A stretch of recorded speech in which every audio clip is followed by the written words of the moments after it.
हमारा टोली पर गोरी कपले सर घुमाई देबोगे आना बैठ जो हमारा टोली पर गोरी कपले सर घुमाई देबोगे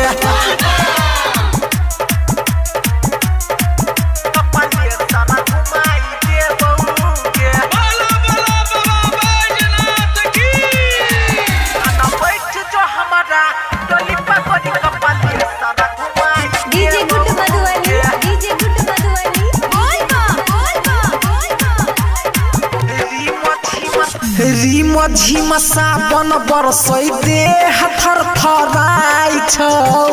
चले नाही कोई भी तना दूर तोय बुझाई छौ साचो कहै छियौ रिम झिम सावन बरसै देह थर थराई छौ चले नाही कोई भी तना दूर तोय बुझाई छौ पीले न गाजा मुढ़े ताजा मस्ती में जुमाई देबोगे पीले न गाजा मुढ़े ताजा मस्ती में जुमाई देबोगे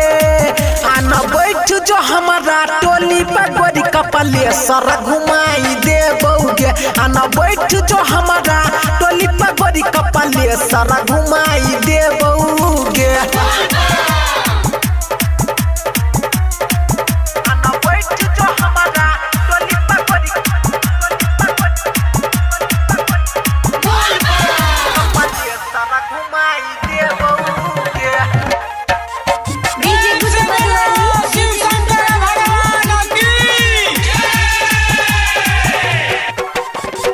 बनल छका बजिया गोजिया माइन जो न बात गे दर्शन करब भोला के सब के साथ गे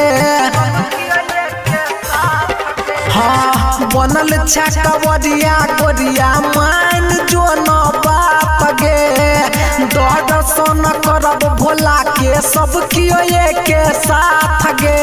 राइटर पंकज राम कुमार के संग में नचाई देबोगे राइटर पंकज राम कुमार के संग में नचाई देबोगे आना बैठ जो हमारा टोली पर गोरी कपले सर घुमाई देबोगे आना बैठ जो हमारा टोली पर गोरी कपले सर घुमाई